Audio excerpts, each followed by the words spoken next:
तो क्या आपको क्रेडिट कार्ड यूज़ करना चाहिए और क्रेडिट कार्ड यूज़ करते हुए किन किन इंपॉर्टेंट चीज़ों का आपको ध्यान रखना चाहिए, जानेंगे इस वीडियो में। ओके दोस्तों, तो वीडियो को हमेशा की तरह थोड़ा बेसिक पॉइंट्स कवर करते हुए आगे बढ़ेंगे। सबसे पहले हम डेबिट कार्ड के बारे में जानते हैं, फिर क्रेडिट कार्ड के बारे में जानेंगे। इसके बीच का बेसिक डिफरेंस जो होगा वो आपके लिए क्लियर हो जाएगा।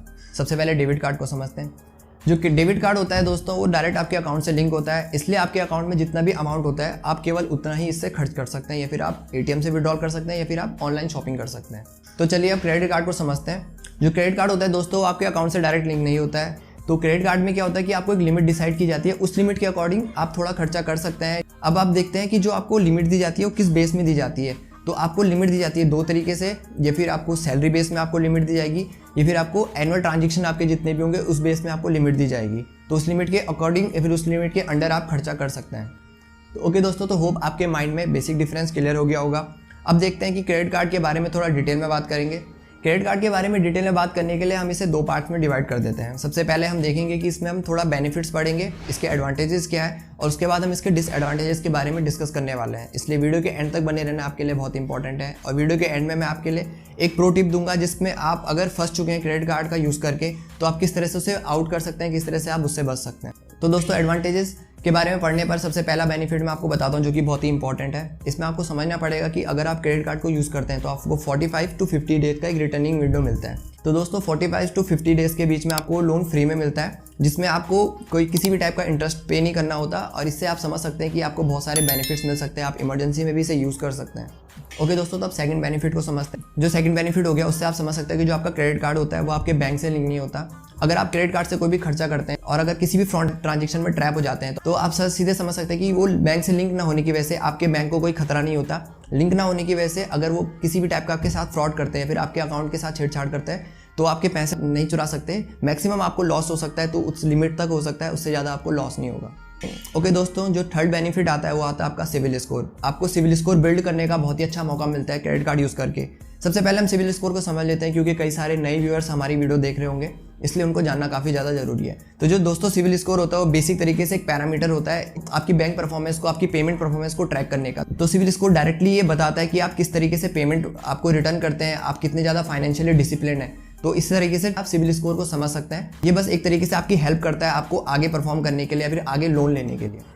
तो दोस्तों होप आपको सिविल स्कोर समझ आ गया होगा। अब सिविल स्कोर से रिलेटेड आपके थर्ड बेनिफिट को डिस्कस कर लेते हैं।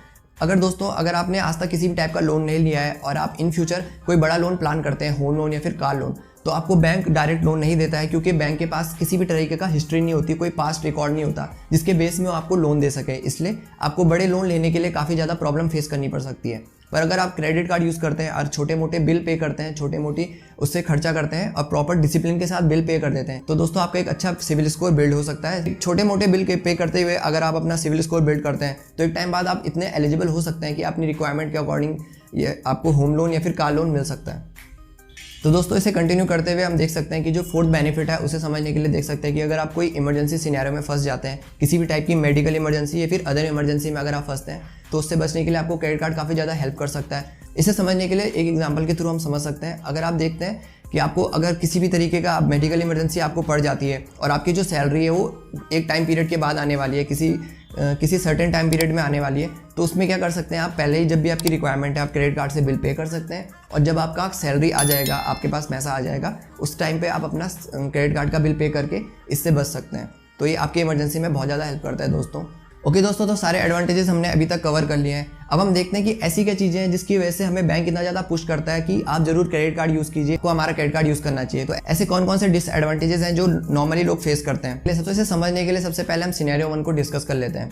सपोज आप कभी भी अपनी एबिलिटी से ज़्यादा खर्च कर लेते हैं, तो इसकी वजह से क्या होता है कि जो क्रेडिट कार्ड होता है वो आपके ऊपर भारी अमाउंट में इंटरेस्ट पे करता है। ये अमाउंट लगभग 35 to 40% के बीच में होती है। 35 to 40% का आपके ऊपर इंटरेस्ट लगता है, और अगर आप पर्सनल लोन लेते हैं तो 15 to 20% के बीच में लगता है। तो आप देख सकते हैं कि अगर आप किसी भी टाइप का डिफ़ॉल्ट करते हैं पेमेंट करने के लिए, तो आप लगभग दुगना अमाउंट में इंटरेस्ट पे करते हैं। और सेकंड चीज़ ये आपको मैं बता देता हूँ कि अगर आप कभी भी डिफ़ॉल्ट करते हैं एक दिन के लिए भी, तो जो दोस्तों जो आपके ऊपर इंटरेस्ट लगेगा आपके डे 1 से लगेगा। अगर आप 45 डेज़ का आपका रिटर्निंग विंडो है और अगर आप 46 डे में रिटर्न करते हैं पैसा, अगर आप पेमेंट 46 डे में करते हैं, तो आपके ऊपर जो इंटरेस्ट लगेगा वो डे 1 से लगेगा। तो दोस्तों जो सेकंड डिसएडवांटेज है उसे भी आप डायरेक्ट फर्स्ट से लिंक कर सकते हैं।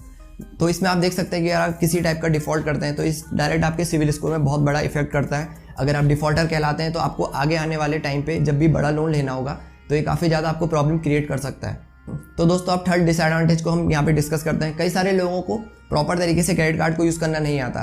क्रेडिट कार्ड यूज़ करते हुए लोग उससे कई बार डेबिट कार्ड समझ लेते हैं और एटीएम से कैश विड्रॉल कर लेते हैं। तो दोस्तों ये काफ़ी गलत तरीका है। तो दोस्तों आप कभी भी क्रेडिट कार्ड से कभी भी एटीएम से कैश विड्रॉल मत करना। अगर आप क्रेडिट कार्ड से एटीएम से कैश विड्रॉल करते हैं तो उससे क्या होगा कि आपको डे वन से ही, जिस दिन से आपने कैश विड्रॉल किया उस दिन से इंटरेस्ट लगना शुरू हो जाता है। तो कैश विड्रॉल करने पर कभी भी आपको रिटर्निंग विंडो नहीं मिलती है, आपको डे वन से ही उसमें भारी इंटरेस्ट पे करना पड़ता है। ये भी अप्रॉक्स 35 to 40% एनुअल बेस में होगा।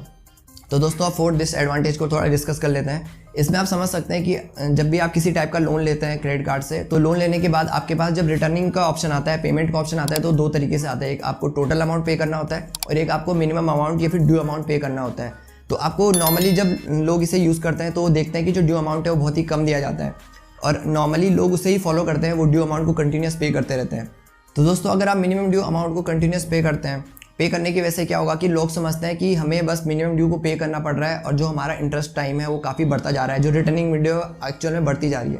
पर ऐसा नहीं होता है, आपका रिटर्निंग विंडो नहीं बढ़ता है। मिनिमम ड्यू पे करने में क्या होगा कि आप मिनिमम ड्यू को पे करेंगे, उसके बाद क्या होगा जो आपका रेस्ट अमाउंट है उसमें 34 to 50% या फिर 34 to 40% का कंटिन्यूस आप इंटरेस्ट पे कर रहे हैं। इसकी वजह से क्या होगा कि जो आप मिनिमम ड्यू पे करते हैं वो बस आप एक तरीके से फ्री में पे कर रहे हैं और जो आपका रेस्ट अमाउंट है उसमें कंटिन्यूस इंटरेस्ट बढ़ता जाता है। तो दोस्तों होप आपके माइंड में आप काफ़ी ज़्यादा चीज़ें क्लियर हो गई होंगी क्रेडिट कार्ड को समझ के। डिसएडवांटेज और एडवांटेजेस को हमने कवर कर लिया है और इससे पहले मैं आपके सामने बस एक इंपॉर्टेंट बात करना चाहूँगा कि 200 सब्सक्राइबर्स के बहुत ही क्लोज हम पहुँच चुके हैं। तो मैं आपको कहूँगा कि अगर आपने अभी तक सब्सक्राइब बटन को हिट नहीं किया तो प्लीज़ सब्सक्राइब बटन को क्लिक कीजिए और बेल आइकन प्रेस कीजिए। ओके दोस्तों, तो सबसे पहले सॉल्यूशंस को कवर करते हैं। सॉल्यूशन में से जो आपका पहला सॉल्यूशन मिलेगा आपको वो होगा आपका कि आपको फाइनेंशियली डिसिप्लिन होना होगा। Financially discipline in the sense आपको कि जब भी आप क्रेडिट कार्ड यूज़ करते हो आपको टाइम पे पेमेंट करनी है, आपको प्रॉपर तरीके से क्रेडिट कार्ड यूज़ करना है। कई सारे लोग क्या होते हैं कि ज़्यादा लिमिट मिलने पर उनकी सैलरी कम होती है प्लस उन्हें ज़्यादा लिमिट दी जाती है और वो उस हिसाब से ज़्यादा खर्च कर लेते हैं लिमिट के अकॉर्डिंग, पर वो लास्ट में पे नहीं कर पाते और उसकी वजह से क्या होता है कि उन्हें काफ़ी ज़्यादा प्रॉब्लम फेस करनी पड़ सकती है। मोस्टली वो डिफॉल्टर हो जाते हैं। कौन है ये लोग, कहाँ से आते हैं? इसी तरह से आप समझ सकते हैं कि फाइनेंशियल डिसिप्लिन फॉलो करने से आप कई सारी चीज़ों से बच सकते हैं। सेकंड चीज़ इसमें आ जाएगी कि आपको अपने एक्सपेंसेस को ट्रैक करना होगा, प्रॉपर अपना बजट बनाना होगा, अपने खर्चे आपको प्लान करने होंगे। तो इस तरीके से आप इन सब चीज़ों से बच सकते हैं। ओके दोस्तों, जो सेकंड सोल्यूशन है इससे आप समझ सकते हैं कि आप अपने अकाउंट में जो आपके फ़ोन है, जो भी आपका सॉफ्टवेयर एप्लीकेशन आप यूज़ करते हैं पेमेंट के लिए, इसमें आप ऑटो डेबिट को यस कर सकते हैं। ऑटो डेबिट यस करने की वजह से क्या होता है कि जब भी आपका अमाउंट का या फिर आपकी पेमेंट का टाइम होता है तो कई सारे लोग क्या होते हैं कि वो भूल जाते हैं अपना अमाउंट पेमेंट करना। तो इसकी वजह से क्या होता है कि वो लोग डिफॉल्टर हो जाते हैं और उन्हें आइडिया नहीं होता। पर अगर आप डायरेक्ट अपने बैंक से इसे ऑटो डेबिट ओके कर लेते हैं तो उससे क्या होगा, जब भी आपका टाइम होगा पेमेंट करने का तो उसके टाइम पे ये ऑटो डेबिट हो जाएगा और आप डिफॉल्ट करने से बच जाएंगे, प्लस आपका सिविल स्कोर भी बढ़ेगा। इसके बाद हम अगला पॉइंट डिस्कस कर सकते हैं कि कभी भी आप अपने क्रेडिट कार्ड को एटीएम कार्ड की तरह यूज़ मत करें। क्रेडिट कार्ड को एटीएम कार्ड की तरह यूज़ ना करने की वजह से आप बस इससे काफ़ी बड़े इंटरेस्ट पे करने से बच सकते हैं। तो दोस्तों इसके बाद जो फाइनल सोल्यूशन मैं आपको दूंगा, इसमें आप देख सकते हैं कि जब भी आप किसी क्रेडिट कार्ड को चूज़ करते हैं तो आप उसके ऊपर थोड़ा एनालाइज कर सकते हैं। कई सारे क्रेडिट कार्ड आपको ऑनलाइन शॉपिंग में बहुत सारे रिवॉर्ड्स और बेनिफिट्स देते हैं, तो आप अपनी पर्सनैलिटी के अकॉर्डिंग इन्हें चूज़ कर सकते हैं। आप थोड़ा बहुत बस स्टडी करनी है इसके ऊपर। इसके अकॉर्डिंग इसमें थोड़ा एनुअल मेंटेनेंस चार्ज आपको देना पड़ता है, यानी कि एनुअली आपको एक अमाउंट पे करना पड़ता है इसे यूज़ करने के लिए। तो आप देख सकते हैं कि जो भी क्रेडिट कार्ड आपकी पर्सनैलिटी को सूट करता है आप उसे चूज़ कीजिए, जिसका एनुअल मेंटेनेंस चार्ज सबसे कम है, आप उसे चूज़ कर सकते हैं। ओके दोस्तों, तो फाइनली आ जाते हैं प्रो टिप की तरफ।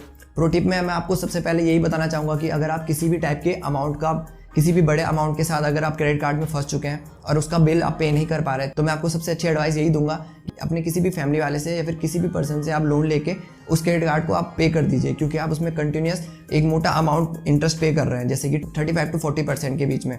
अगर आपको कोई भी पे नहीं करता है, आपको कोई भी हेल्प नहीं करता है, तो आप डायरेक्ट बैंक से पर्सनल लोन लेके उसे पे कर सकते हैं। आप बस एक बार क्रेडिट कार्ड का पेमेंट कंप्लीट कर दीजिए। उसके बाद क्या होगा कि अगर आप पर्सनल लोन भी लेते हैं तो उसमें बस आपको 15 to 17% का इंटरेस्ट देना होगा, जिससे क्या होगा कि जो आपका इंटरेस्ट रेट है वो सीधे सीधे हाफ हो जाएगा। उसको पे करने में आपको इतनी ज़्यादा प्रॉब्लम फेस नहीं करनी पड़ेगी।